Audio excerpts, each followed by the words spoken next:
ৰাষ্ট্ৰীয় থিয়েটাৰৰ 2024-25 নাট্যবৰ্ষৰ প্ৰস্তুতি আহি আছে অভিজিৎ ভট্টাচাৰ্যৰ ৰাজপথৰ ৰাজকুমাৰী নামৰ এখন নাটক। নাটকখনৰ এটি গীত কাজল আনি দিম মুকলি।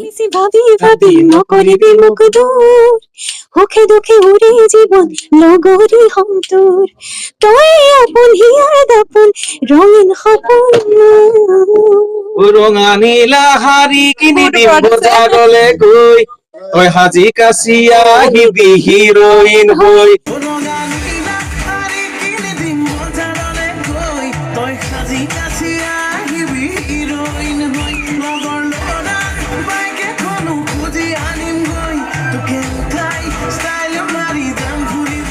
কাজল আনি দিম সানি লবি তোৰ হৰিণী হৰিণী দুচকুতে। লগতে মুকলি নাটকখনৰ পোষ্টাৰ।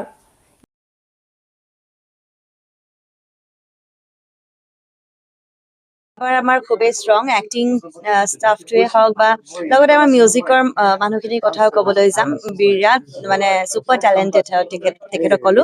গতিকে আমাৰ যিটো এক্টিঙৰ ষ্টাফ হয় প্ৰত্যেকজনেই ভাল। বালাজী দাৰ কথাই ক'ম নে বিনয় ডেকা দাৰ কথাই ক'ম, লগতে আছে জিনু বুলি এগৰাকী অভিনেত্ৰী আছে, বন্দনা ডেকা তেখেতো আছে। গতিকে যিসকল অভিনেতা অভিনেত্ৰী, নয়ন কৌশিক, গোটেইখিনিয়ে খুব বেছি ছুপাৰ টেলেণ্টেড বুলি ক'বলৈ যাম। আৰু তেওঁলোকৰ লগত মই আগতেও অভিনয় কৰিছো, সকলোকে প্ৰত্যেককে লগ পাইছো। গতিকে খুব ভাল লাগিছে পুৰণা মানুহখিনিৰ লগত যে আকৌ এবাৰ মঞ্চখন শ্বেয়াৰ কৰিবলৈ সুযোগ পাইছো। এয়াই আনিব ইমান ধুনীয়া গীতটি। আৰু আজি যিহেতুকে ভিডিঅ'টো ৰিলিজ হৈছে, ভিডিঅ' ৰিলিজ নোহোৱাৰ পৰাই গানটো ইমান ট্ৰেণ্ডিঙত অলৰেডি ছ'চিয়েল মিডিয়াত আহিয়ে গৈছে আৰু আজিতো ৰিলিজ হ'ব।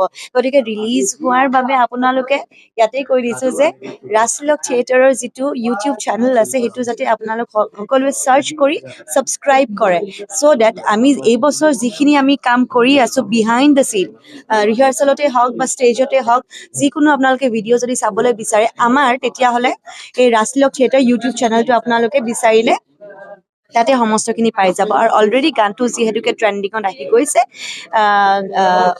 আশা কৰোঁ, বিশ্বাস আছে আচলতে যে ৰাইজে মঞ্চতো সেই গীতটি চাই ভাল পাব।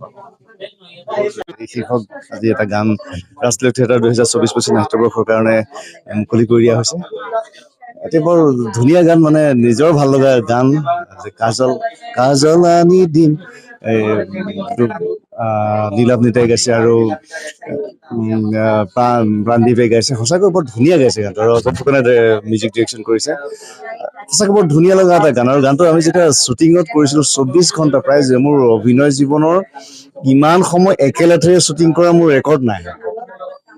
প্ৰায় 23.5 ঘণ্টা শ্বুটিং কৰিছে এইটো গান।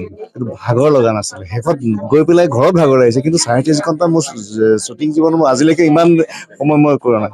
এইটো কাৰণে পাইছো গানটো সঁচাকৈ মানে ভাল লগা এটা গান। আৰু আজি সেই কষ্টখিনি সাৰ্থক হোৱা যেন লাগিছে যে দৰ্শকৰ মাজলৈ গানটো আগুৱাই গৈছে।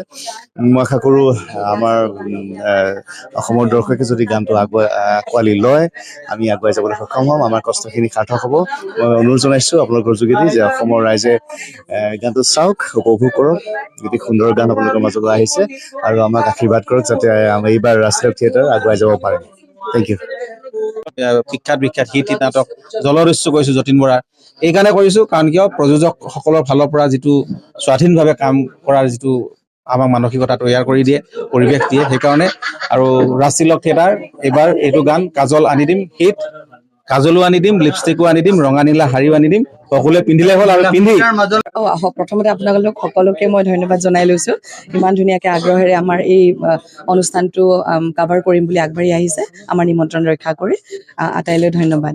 আৰু এতিয়া কথাটো হ'ল ৰাজতিলকৰ এইবাৰ 14 নম্বৰ বৰ্ষ সম্পূৰ্ণ হ'ব। এইটো 15 বছৰত মানে ভৰি দিব 24-25 বৰ্ষটো। এইটো 2007-08 চনৰ পৰা আমাৰ প্লেনিঙত এই থিয়েটাৰখন জন্ম হৈছিলে। তেতিয়া ৰাজতিলকখন খুব আদৰেৰে, আমি বহুত বেছি অভিজ্ঞতা নথকাকৈয়ে কৰিছিলোঁ। তো তেতিয়াৰ পৰা ভগৱানৰ কৃপাত আমি এটা কথা সদায় গুৰুত্ব দিছিলোঁ, ৰাজতিলকৰ নাটক কেইখন যাতে সুস্থ সমাজলৈ ভাল মেছেজ এটা যোৱাকৈ, এখন সুস্থ সমাজ গঢ়িব পৰাকৈ ধুনীয়া এখন নাটক উপভোগ কৰিব পাৰে ৰাইজে ভালদৰে। এনেকৈ 3খন নাটকতে প্ৰত্যেক বছৰ গুৰুত্ব দিছিলোঁ। এটা টাইমতো 4খনলৈকে কৰিছিলে বিভিন্ন থিয়েটাৰে, আমি 3খনকৈ আৰম্ভ কৰিলোঁ। তাৰপিছত এনেকৈ 3টা নাটকেই থাকে আৰু ভ্ৰাম্যমানত সদায় প্ৰতিখনকে সমান গুৰুত্ব দিয়া হয়।